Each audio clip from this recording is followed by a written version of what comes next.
When you last saw this tank, I'd just cleaned the algae off the glass and I'd bottomed out nitrates. Some of the corals had bleached out, but for the most part the tank looked alright. I'm happy to report the nitrates are back on track and I didn't have to resort to dosing. It did take a couple of weeks, but they're pretty much back where I want them. I almost caved and started dosing nitrates, but I was confident I could do it naturally within a reasonable amount of time. For anyone that doesn't know, I record all my YouTube videos on Sunday morning, I edit them during the weekday evenings, and I release on Thursday. I said to myself if I didn't get a nitrate reading the Sunday after I recorded that video, I would start dosing. So I tested all week and I got nothing.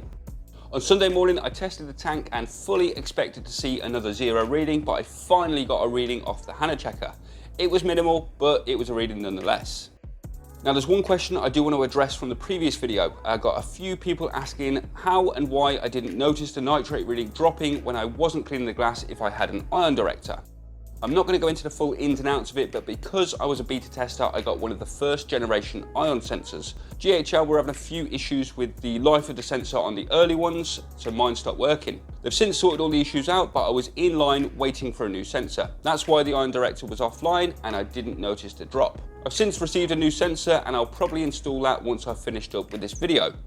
As of today, the nitrates are reading 5 parts per million and phosphates are 0.08.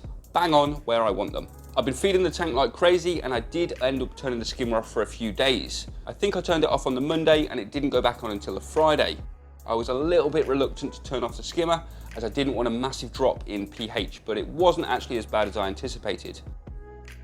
I've also been feeding a lot more frozen food than I normally do. I got this little frozen feeder cup that fits directly into my lid, so it makes it a lot easier. Now I just pop this feeding cup into the lid, I put 2 cubes of frozen in there, I get showered ready for work, and just before I leave the house, I pull it out. If I remember, that is. Now, you may be thinking, isn't it just as easy to defrost the food whilst I'm showering and then chuck it in before I leave for work? And the answer to that is yes, if you're anyone but me. I've lost count of the amount of times that I've come back from work and found a pot of defrosted frozen food sat by the tank because I've forgotten to put it in. That is why I stopped feeding frozen and opted for pellet food instead. This way, it's a lot easier because if I do forget, all I'm leaving in there is the cup and the fish have actually been fed. I was also feeding Red Sea AB Plus daily whilst the nutrients were low, although I did stop as soon as I got a decent nitrate reading. I noticed phosphates started creeping up whilst I was using it. I did have a few people comment on the last video saying this had happened, and yep, you guys were bang on the money. I only bought a small 250ml bottle to tide me over whilst the nutrients were going up anyway. I don't plan on using it long term. I've had pretty good success of reef keeping without the need for coral food, so if it ain't broke, don't fix it. I did have one small casualty as a result of the low nutrients. This chalice looked terrible and still doesn't look at the top of its game, but it actually started to recede on the back side. Unfortunately, I didn't get any footage of it, but you can still see where the damage was. Thankfully, it looks like it's bouncing back now, and give it a few weeks, it'll be back on top form. I'd be pretty annoyed if I lost this coral. I've had it for a good 18 months and it's grown out from a little small 1/2 inch frag with 2 or 3 eyes. Now you can see it is absolutely massive. As for the bleaching corals, I haven't noticed a massive change in coloration. There is a small amount of change, saying that it will take a good few weeks for the colours to come back in the acros that were worst affected. The Pikachu is still pretty pale, but it is growing nicely. The Millipora down here is having a massive growth spurt and it is gaining a little bit more colour. And the 2 red planets, I think they look pretty much as they did a few weeks ago. One thing I've noticed, and I'm probably not going to be able to get this on camera, but deep within this colony of Inappropriate, it's starting to recede. Now, I'm not sure if it's down to the nutrient situation or if the colony is just so big that the middle isn't getting enough flow and enough light. Someone with a little more knowledge of keeping SPS may be able to help me with that one in the comments. Whilst I'm on the subject of issues, there is one thing that is driving me crazy at the minute, and that is aptasia. I assume it's because I've been overfeeding the tank and feeding coral food, but the past 3 weeks, the aptasia population has gone nuts. I've been zapping the big ones with Aptasia X, but for every one I kill, I seem to get another 2 or 3 sprout up elsewhere in the tank.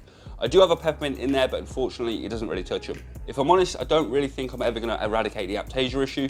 The weir is absolutely riddled with them and looks like something out of a horror movie. Plus, this tank doesn't have much life in it anyway. Spoiler alert, I do have a replacement tank set in the garage, but I'll save the details for that for another video. The new tank won't be set up for a while, as me and the missus are looking to buy a new house reasonably soon, and the new tank will be set up in a new place. To give you the long and short of it, I'll be shutting this Red Sea Reefer 250 down and probably using it as a frag tank in a new house. But until I'm at the point of putting an offer in on a new place, the tank will stay as is. Anyway, back to my point. I don't don't see the need of trying to fully eradicate the Aiptasia in here if the tank has only got a few months left. I also have the odd patch of bubble algae. I'll sort that by picking up an emerald crab from my LFS. I may even have one in my nano tank that I can grab.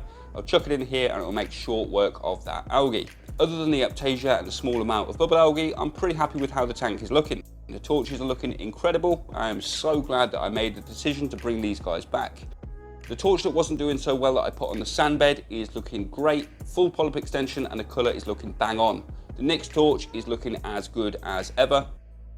And this green and gold stem always looks brilliant until I get the camera out. I'm pretty sure it knows when I'm watching because it shrivels up every time I put the camera on it. I am on the hunt for one more nice torch to fill this space in here, and then I think that will do it.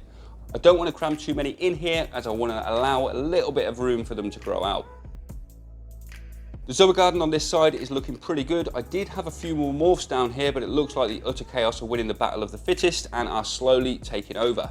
It looks like the scrambled eggs and the sour punch have established their territory, but the rest are slowly dwindling. You may also have noticed a few corals on the sand bed. I'll be moving the frag of Paligrandis over to the nano tank shortly.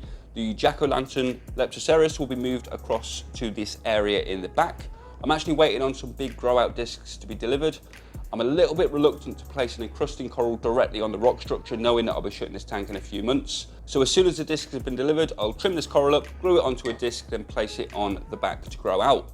The Montipora, I'm not really sure what to do with it. I'm pretty sure it's a rainbow phoenix or a rising phoenix, I can't remember which one. I may chop it up and pop it on some frag plugs, or I may just pop it on a grow out disc for future fragging.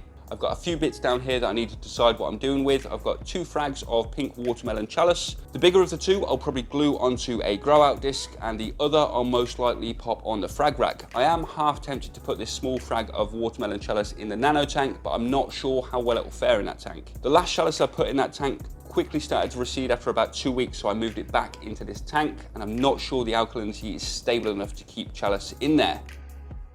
So overall the tank is looking alright. The nutrients are on the up, which is what I wanted. No algae blooms, no craziness, no more bleaching, no more stripping, except for the Inappropriate, so it is looking good for me. That'll pretty much wrap it up for this week, guys. I mainly just wanted to keep you posted on how the nutrient situation was going and how the tank is looking. If you've enjoyed the video, drop it a like and subscribe, and I'll catch you next week, guys.